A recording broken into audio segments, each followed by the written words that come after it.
Sedona. Thank you very much. Is this your first time here? I haven't been here since the 1960s, the end of the 60s, when my then husband was doing a movie with Jimmy Stewart and Henry Fonda. It was called Fury at Fire Creek. You can look that one up. It was a Western. You remember that one? Did you ever see it? Yeah, so I was here on location with him, and there was nothing here at the time, and it was absolutely glorious. It's still glorious. It's lovely.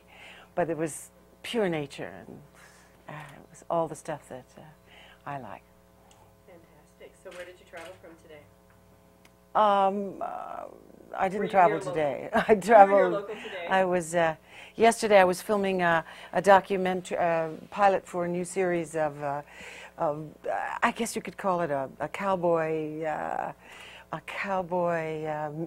reality show, the best kind of reality show, because it's about horses. It's about training horses. It's about, I'm working with an extraordinary man who grew up with horses and whose father was one of the great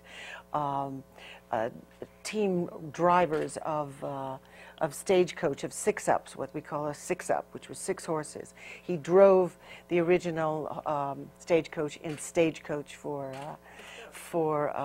John Ford, and he drove it in the remake of Stagecoach, which I was in. I remember the opening day of filming, when we were filming in Colorado for that.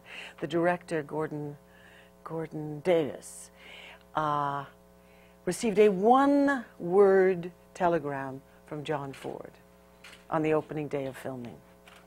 Why?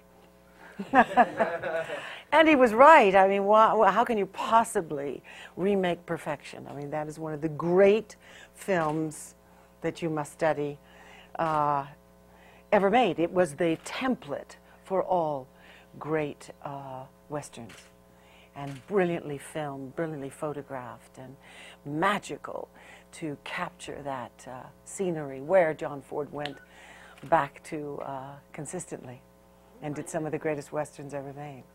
So anyway, getting back out of that, so we're doing this new thing. So I then shook myself off like a good horse should, and got on the plane, and after we finished filming, and arrived in Phoenix and drove up last night. So didn't get much sleep, but that's all right.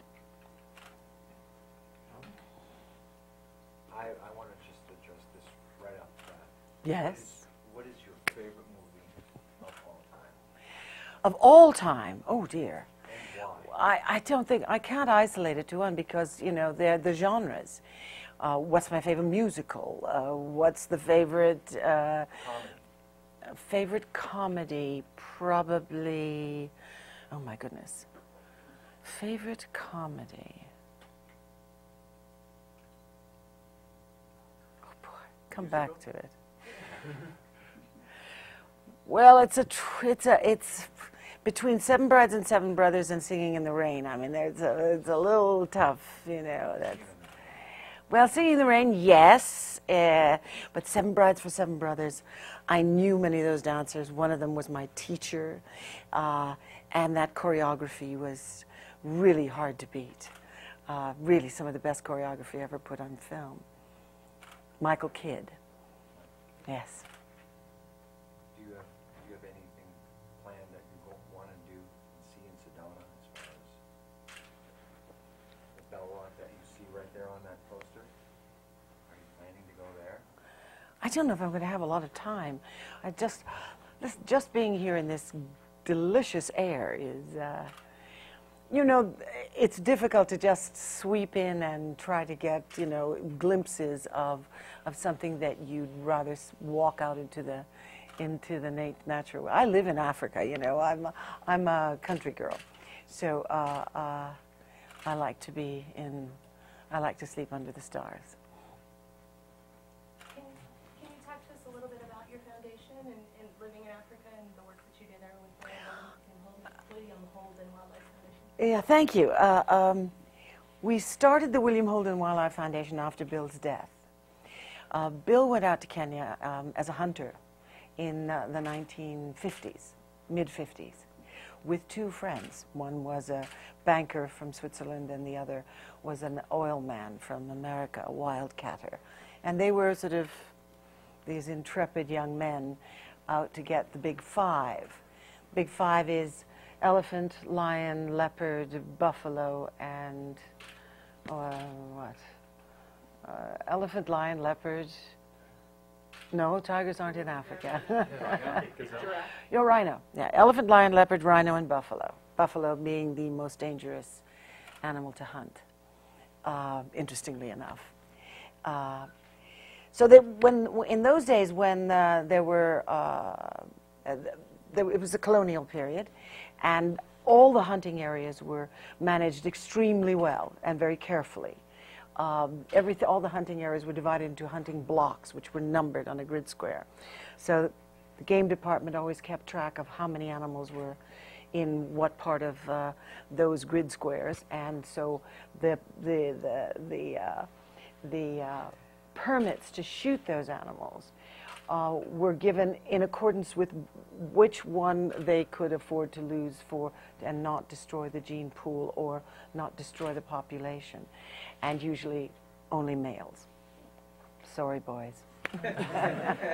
Females are too valuable. And so they, with 3 guns or 3 clients, it was quite a large safari because, and the big commitment. In those days, in the 1950s, can you imagine that just to get permits for the big 5, for one person to do 1 animal each, was $14,000. So not everybody was going out there shooting guns, you know. So it wasn't the hunters that made the crisis that we see today. It was the poachers. So they went out and they committed 2.5 months to do this big safari. And every time the safari camp would have to be moved, they would move to another hunting block.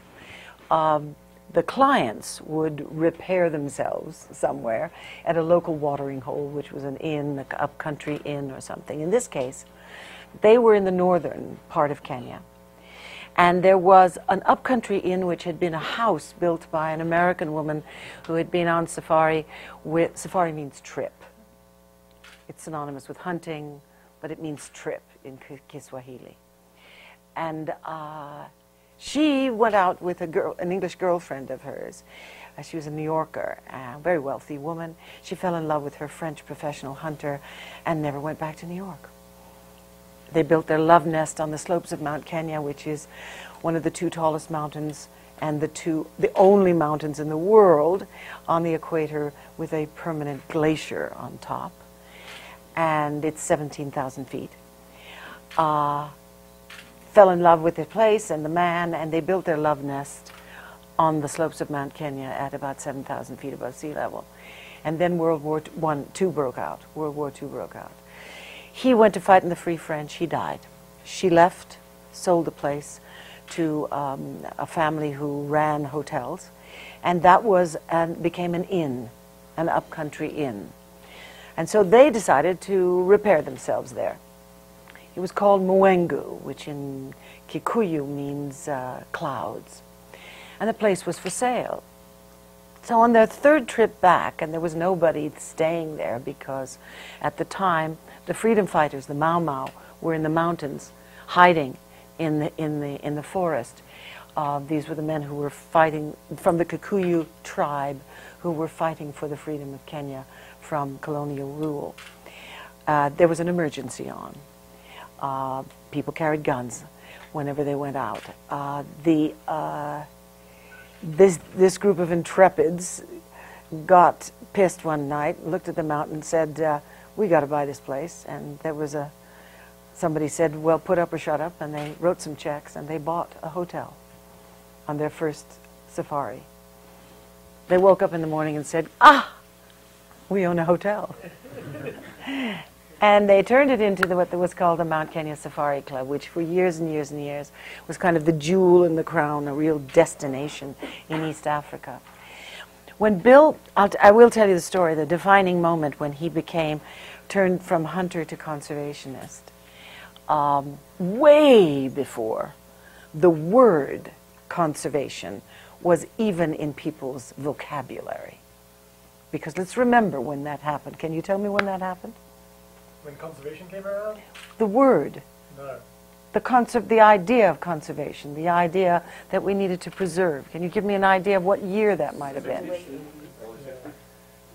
Rachel Coast, when the passenger pigeon was eliminated. No.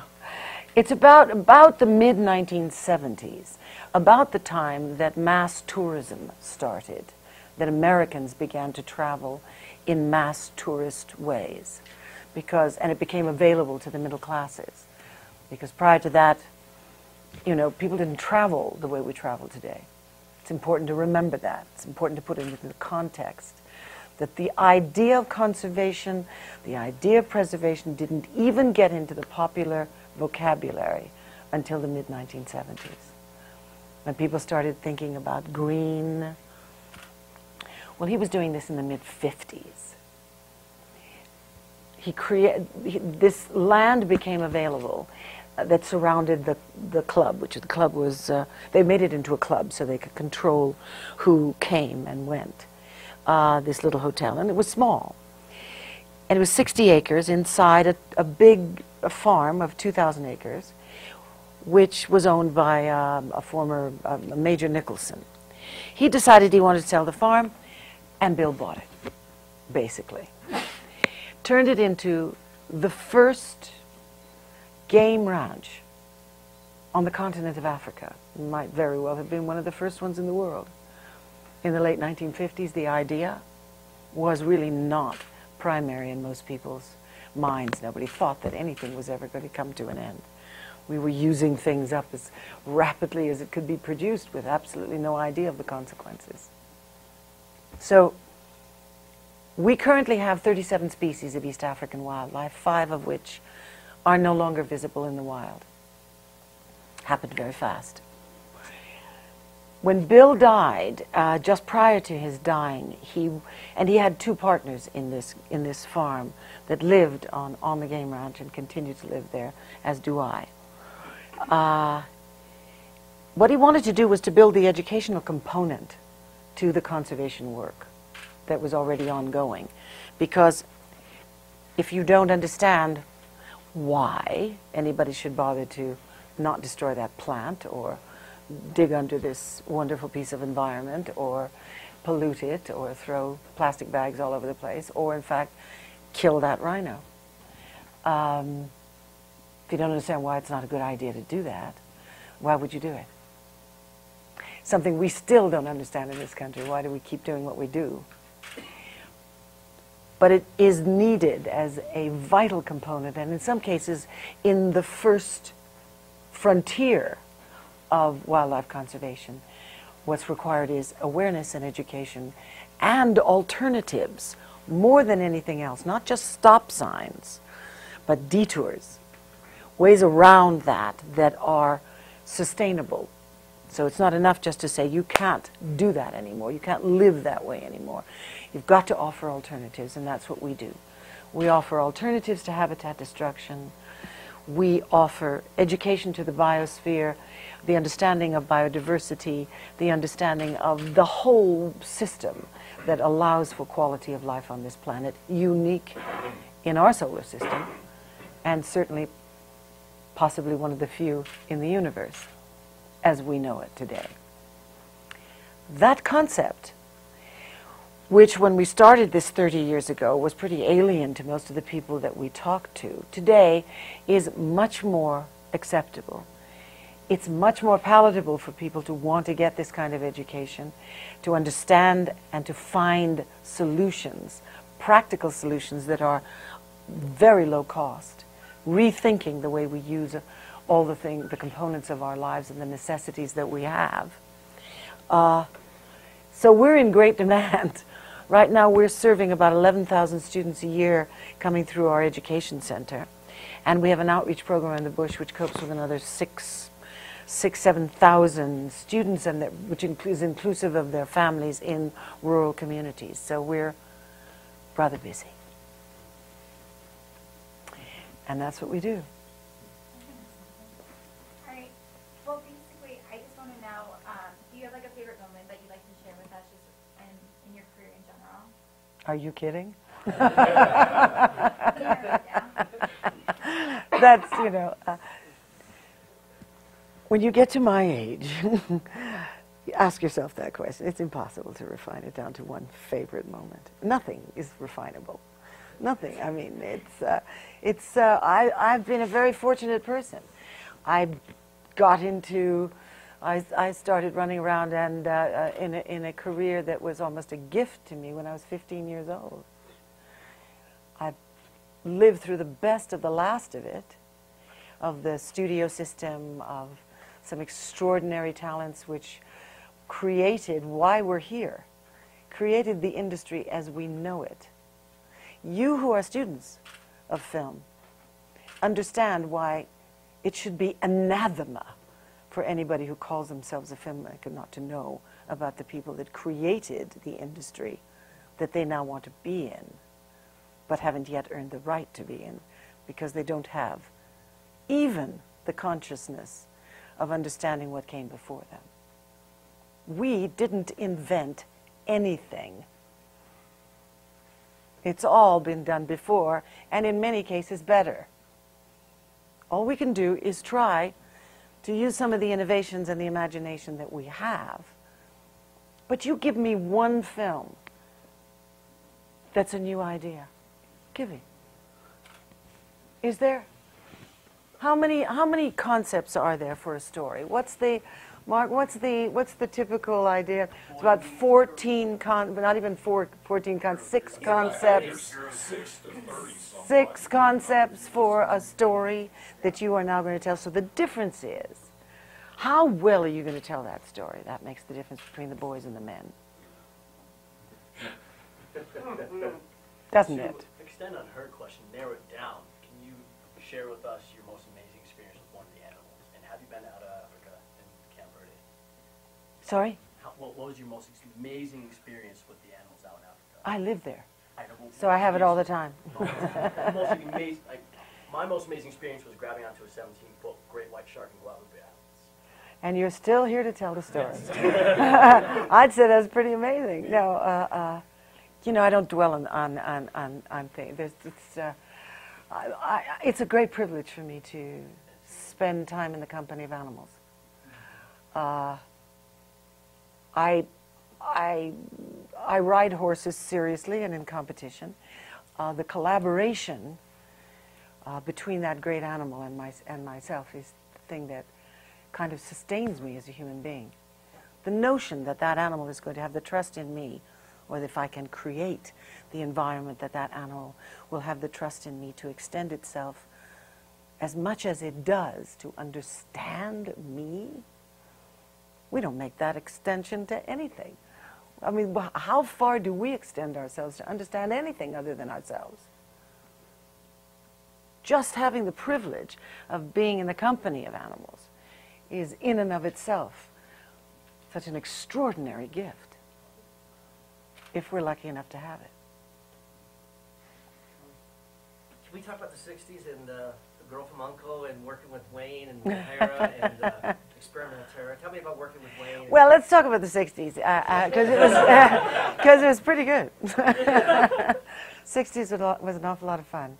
You know, it's really interesting because I spend a great deal of time in England. I work a great deal in the theatre in England. I'm blessed to have that door having been opened to me many years ago, and I keep my foot permanently planted in it so it doesn't close. And I was there during the swinging 60s. When I arrived in England as a teenager, I thought I had died and gone to heaven. It was, London was just the most exciting place on the planet. And I was under contract to Columbia Pictures. They had sent me, I'd been to England before with my parents as a child. And my father was doing some business in London. The first time I went to England for work was in 1962, and now what was I leading to? I'm straying a little bit with my story. How about Wayne and O'Hara? No, oh, I know. So I was already familiar with a lot of London, and I had an awful lot of friends there. 62, 63, 64, so I was working there almost every year. So by the time the fellow I was dating, who got the job of a lifetime, working for Stanley Kubrick in a movie called 2001: A Space Odyssey, a little film like that, I naturally went to London to join him. And I was the first voice of Hal the computer, only because Stanley wanted to prove the point that he wanted a certain kind of a voice that the studio thought was too homosexual. He wanted this androgynous voice, and they thought it sounded too gay.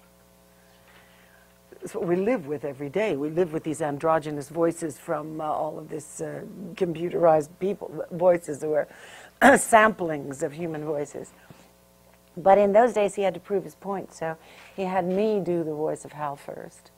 And then I was immediately fired and replaced by a beautiful baritone from the Royal Shakespeare Company called Nigel Davenport, who gave him the other end of the spectrum. And then Stanley got what he wanted, which he always did in the end anyway. And he was always right. But it was the most fabulous place to be at the time. It was the center of the universe, and so many people gravitated to that set. It was just remarkable. So one day, going shopping on Carnaby Street, I had my cute little trouser suit on, and I had shopped for some daffodils, and I was walking down the street, and somebody, a photographer, jumped out of a doorway, took a photograph, and jumped back in. And I thought, those days, it was the weirdest thing that ever happened. There were no paparazzi in those days. So if they were in Italy. But they certainly weren't in England. And by the time I got back to the United States, I went to New York first. I was called back to do The Girl from U.N.C.L.E. because the studio had sold me to MGM to do The Girl from U.N.C.L.E. And on my way back, I went to do the Johnny Carson show in New York, which I was always going to do. And somebody at the Johnny Carson show said, "Did you see this week's Time magazine?" And I said, "No." They said, "You're in it." I said, "Really?" The cover of the magazine was about Carnaby Street. And when you open the magazine, it was all these photographs. And it was an anonymous photograph, and I've got the photograph still. And it said, "Daffodils on Carnaby Street, daffodils go well with trouser suits." So it's my one and only time in Time magazine. So I bought all these clothes from Carnaby Street, and we were able to get Noel Harrison to play my other half in The Girl from U.N.C.L.E. And we created these mid-Atlantic sort of people that was all that was happening in England that the Americans didn't understand at the time, because really the invasion hadn't quite happened. It was just on the edge of happening. And then the Beatles came, and the rest is history. But so the swinging 60s were really pretty sensational. And in those days, so many of the people that we now have to see on Turner Classic Movies were busy, they were active, they were making movies, they were doing all sorts of things. And it was an environment where they, because everybody had gone through the same kind of system, there was ultimate respect for everybody who had gone before you. You could not possibly admit you didn't know who somebody was. That was unthinkable. And the director was called Mr. So-and-so until he gave you leave to call him otherwise. And you were on time. And you knew your lines. So it wasn't uncommon for some of the great stars to take an interest in some of the up-and-coming ones, or the up-and-coming contract players. And many of them would take a great interest, and many of them would stay in touch with people. Both my then husband and I had two of those icons. I had Joan Crawford. She used to write me notes. She used to say, I remember her saying, when you open that door, you look down and never look down. Never look down unless you intend to look down, but otherwise if you just look down and you look back up, it looks as if you're looking for your mark. Ah, of course, okay, never look down. Okay, never look down unless you intend to look down. But what a trick, what a thing. Absolutely, keep your chin up, okay? Then every once in a while I would pick up the phone and I would hear this extraordinary voice saying, is Gary there? And it was Jimmy Cagney. James Cagney would call Gary and he would give him notes on his performances. And it wasn't uncommon. But I wouldn't think anybody would do that today. And I wouldn't think anybody would take that call or that criticism. Because so much of what we have now is the culture of personality. And the career of personality instead of the idea, because longevity is nowhere in the industry, because you're not working for the understanding that you will grow and change and you will mature and it will be like gold to you to wind up one day and be able to do that part. Now it's down and dirty, in and out, and it's like a box of Kleenex. Do you remember last year's hot thing? So, unfortunately, because we live in such an ephemeral society where, you know, it's like 31 flavors, you know, flavor of the month. And, you know, it's so, I'm really blessed to have started my career when I did. I really wouldn't want to be scraping out a career in this environment now. Do you think that time could come back? No. No. No, we're too, you know, it's instant mashed potatoes. We know it's what's the length of it's a nanosecond of concentration, you know. Nobody can be divorced from their devices long enough to even sit down in a theater and shut them off and watch the performance. Not that we're accomplishing anymore, not that we're learning anything, but so much of the value of things we don't invest in, because it's information. It's not knowledge. It's information that is instantaneously replaced by another piece of information. Is that worth what? Is that what's so desperately important to get? A piece of information? It isn't, is it? Not if it's not going to be there tomorrow, and most of it isn't. And now with, what is it, the new, what is that thing, that new app? No, the one that Facebook just paid $19 billion for. WhatsApp, it won't even be there after 30 days. It'll disappear.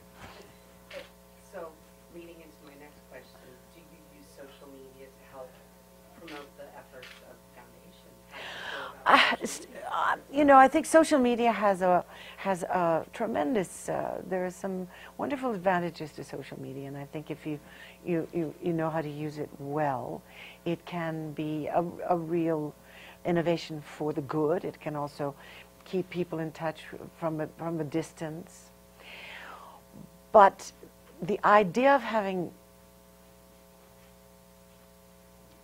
8,000 friends, I'm sorry, a friend is a very valuable thing.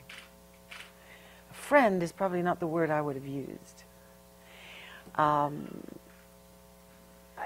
Because I value my friendship with people. It takes a long time to have somebody that you can depend on, and that's what a friend is.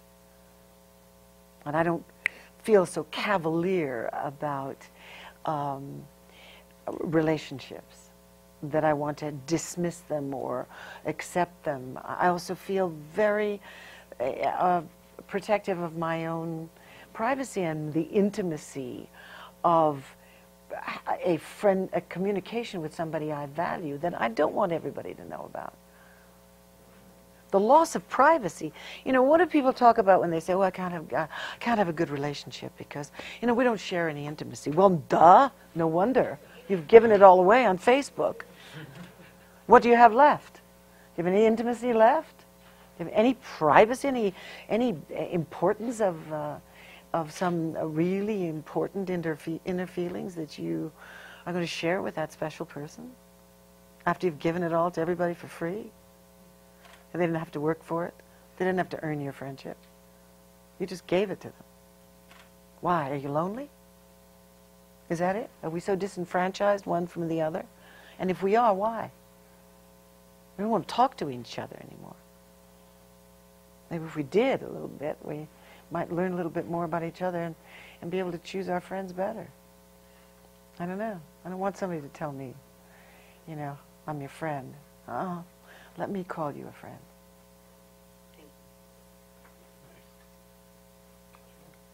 Did you really have a ballet class with Natalie Wood and Jose Jones? You've seen the picture. That one doesn't lie. Yeah, isn't that amazing? Well, you know, first, it's not so far-fetched because, like Sedona, everybody here was probably related to each other, you know, at one time. California and Hollywood was a very, very small place. And if you wanted your children or your daughters, sons, daughters, whatever, to have grow up gracefully or have a nice body or whatever, know how to walk across a room, you wanted to give them some sort of lessons, dance lessons or whatever. And ballet, the man in Hollywood who created a ballet school was formerly a member of Diaghilev's company of the Ballet Russe de Monte Carlo, who was touring in the United States when the Second World War broke out.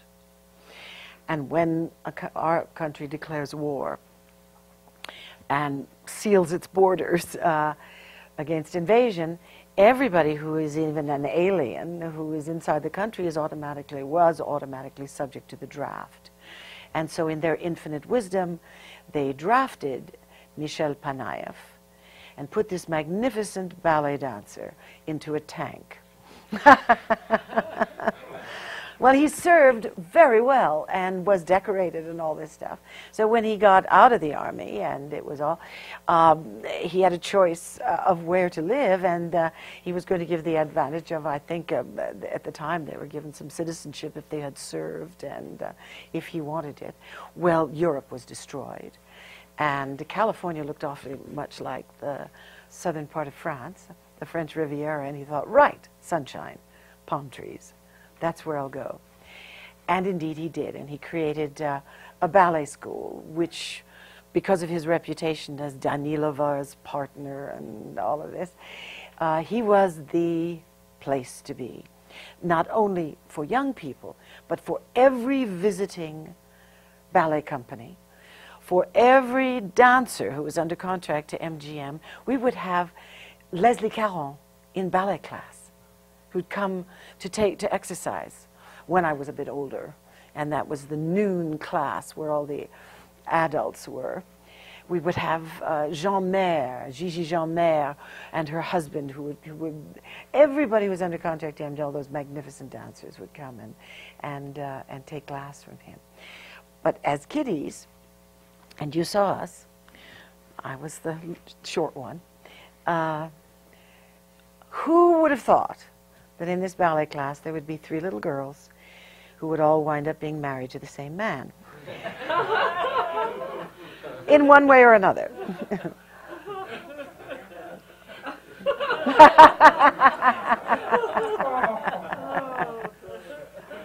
Yes. Yes. Can you talk to us a little bit about Die, Die, My Darling? What was it like being on the set? Well, are you coming tonight? Oh, of course. Yeah. Well, I don't want to sort of blow it. Maybe some favorite memories you have. Well, that's what I was going to talk tonight about. Let's just say that, you know, as I said, I was under contract to Columbia, which I'll discuss more of tonight. And I was told, what my next job was. I knew, because once again, even though I was very young at the time, I certainly knew who Tallulah Bankhead was. There was no excuse just because you were young to be stupid.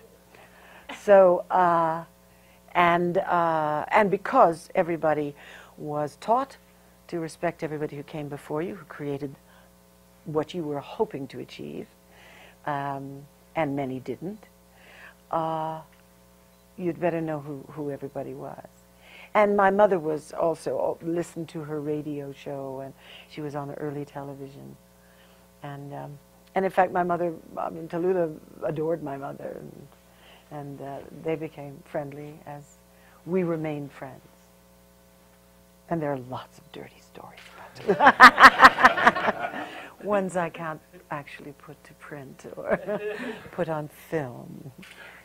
She was extraordinary, one of a kind, who became a sort of caricature of herself. But we'll talk about that later. I think you just have to come. I just want to wet your whistle. Yes?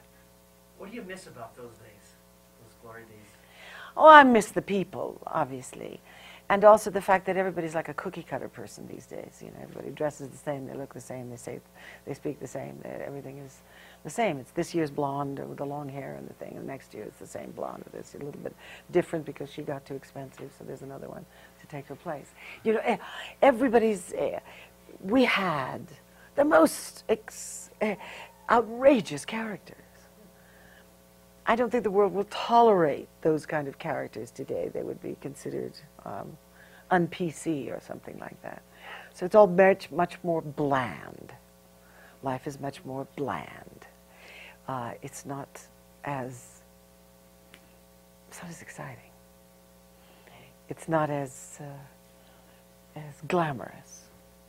It truly isn't.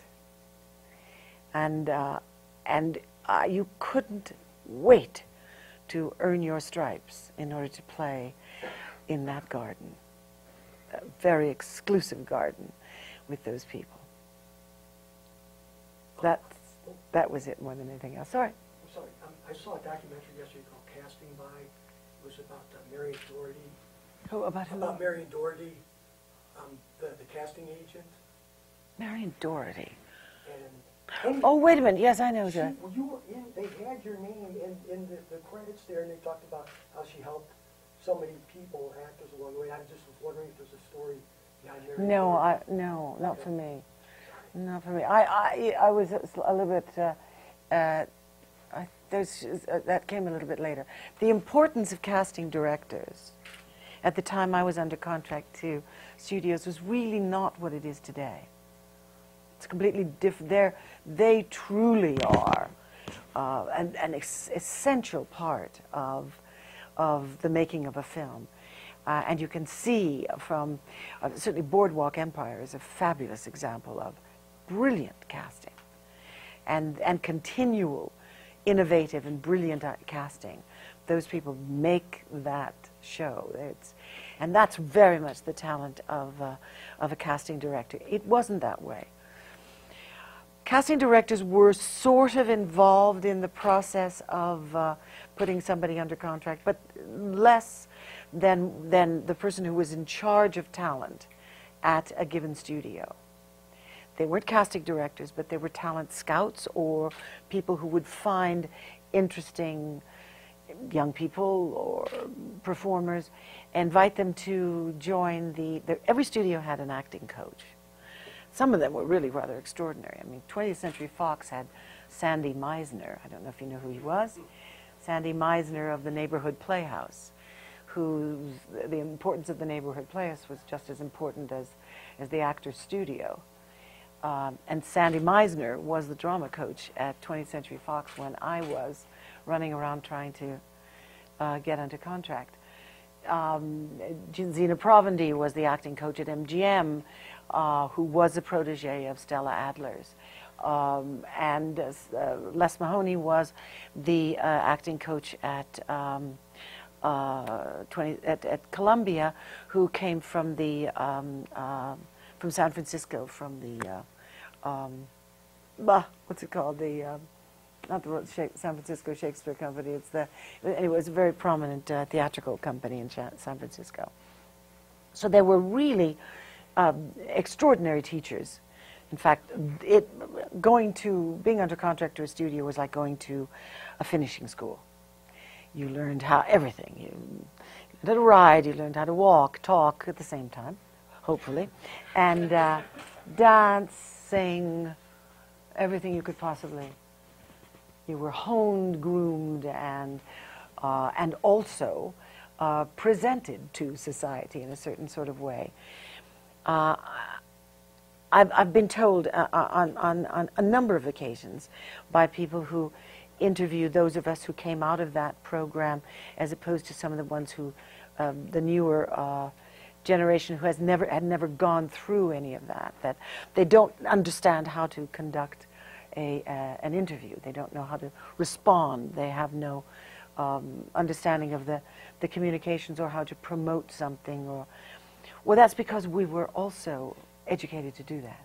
The studio would send us out and promote films, even if we weren't in them.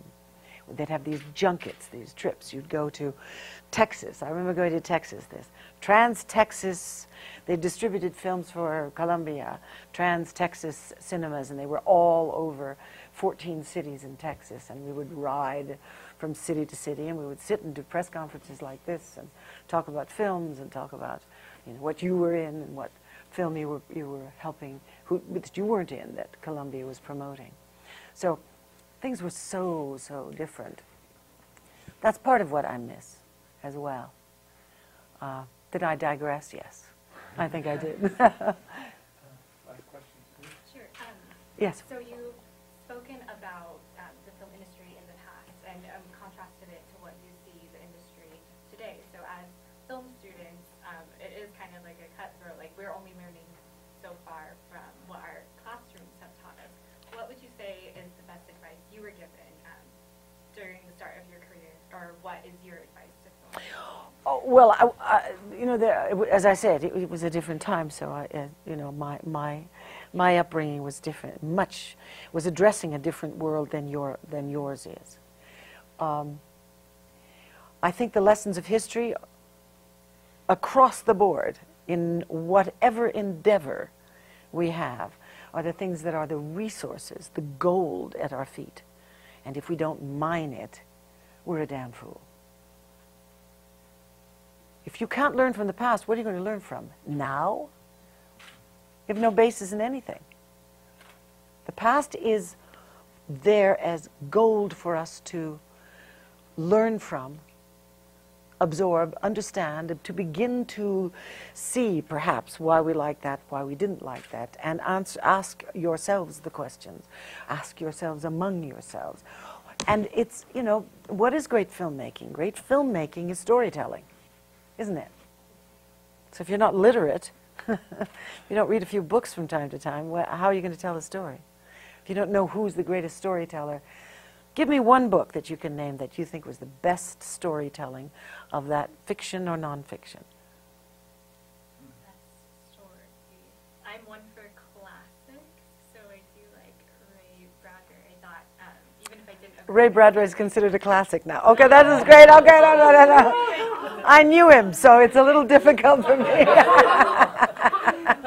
to say, oh, okay, Ray, you're a classic now. He obviously conveys like his stories through like the Science fiction. drama. I think Wonderful. it's amazing, so. Great storyteller. Yes. Great storyteller. Fabulous. And because you read it on paper, it inspires your imagination.